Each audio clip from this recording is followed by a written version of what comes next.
Now that we've talked a little bit about what this course is and what this course isn't, I want to go through the layout of the course and the course assignments, what we've got, why we've got it there. So just as a reminder, in the last lecture we talked about the two key skill goals for this class: designing clear presentations, delivering them in an engaging way. You can sort of think of these as the meta goals for the course. Now, more specifically, we've got objectives. So the first objective is you should be able to design and deliver basic presentations clearly. This will be the impromptu speech. Beyond that, it is design and deliver informative presentations clearly. Finally, design and deliver complex arguments persuasively. So here are our three basic assignments. These are some of the key objectives, and we're going to be unpacking how to achieve each one of these specific goals through our discussion of that assignment. More generally, I hope by the end of this course you should be able to speak confidently with appropriate rate, projection, movement, and vocal variety. And finally, and this is just as important as the other ones, evaluate and critique speeches insightfully. Okay? So that is what we're going to be aiming for in this particular course. Now, the course is designed around the speech assignments. I look at these assignments as buckets for skills, and being able to construct something that allows you to refine a particular skill set. So we're going to start off with the impromptu speech. In the impromptu speech, the assignment itself is you're just going to quickly put together a 2-point speech. Okay? We're going to spend lots of time talking about how you do this, practicing this, getting peer feedback, so on and so forth. The goal here is just mastering the basics of speech design. Can you put together main points quickly? Can you talk about evidence in a way that relates to the main points? Can you deliver it in a way that's easy for the audience to follow along with? So we start off with the impromptu speech. Then we move on to the informative speech. Now it's a longer speech. It's a 5 to 10 minute speech that educates the audience on a particular topic. And these can be at your choosing, whatever you know something about. Think TED Talks, just exciting us about an idea. They can range from telling us a little bit about the history of your hometown to explaining a scientific concept. The goal here is to clearly explain complex details, okay?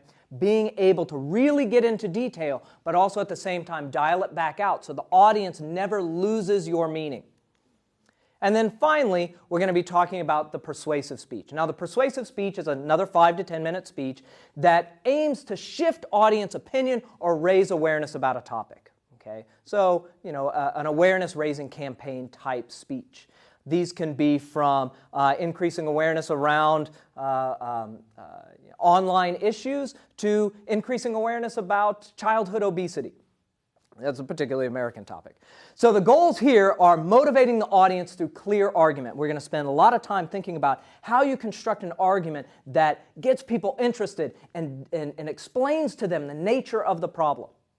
So those are the three main speech assignments. Now, each assignment, as we get into the course, each assignment moves from general idea through arranging those ideas, putting good language on them, practicing them, and then finishing the idea with the hope that you'll post it online. Though, of course, you don't have to. So we move from basic idea to final presentation. Here's what that ends up looking like throughout the course itself.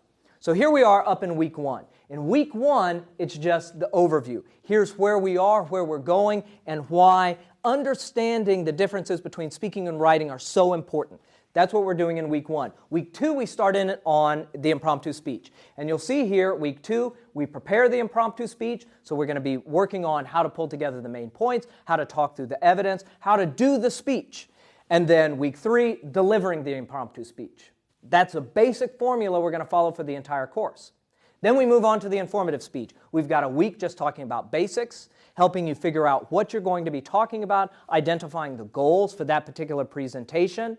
Then we move into preparing the informative speech, pulling together the main points, pulling together the evidence, understanding what points you should include, maybe which ones you should drop out. Then we spend a week talking about delivering the informative speech. What are the specific concerns and issues related to explaining new information to audiences? Then that speech is posted, and we can move on to the final one, the persuasive speech. Same basic model. What are the key ideas in the persuasive speech? What are the basics?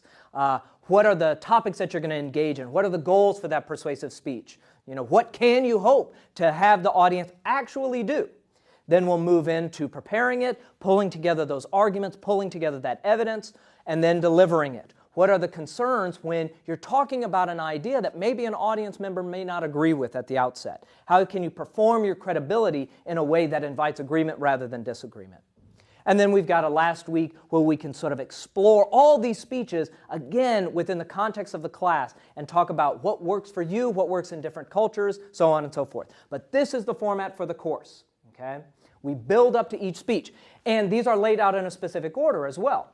We start off with the impromptu. Not because it's a simple speech, but because it has fewer moving parts. Okay? So once we get through with the impromptu speech, we're going to move on to the informative speech. It builds on the skills from the impromptu speech, but it's got more moving parts, more concerns. Once we get done with the informative speech, we move on to the persuasive speech. Again, it has more moving parts than the informative, but it relies on the skills developed in the impromptu and the informative. In education, we'd call this sort of scaffolding. We establish a skill set, we build on it and make it more complex. We build on it and we make it more complex. So that's an overview of the course. That's sort of where we're running in this class. And now we can start talking about some of the other approaches that we're taking.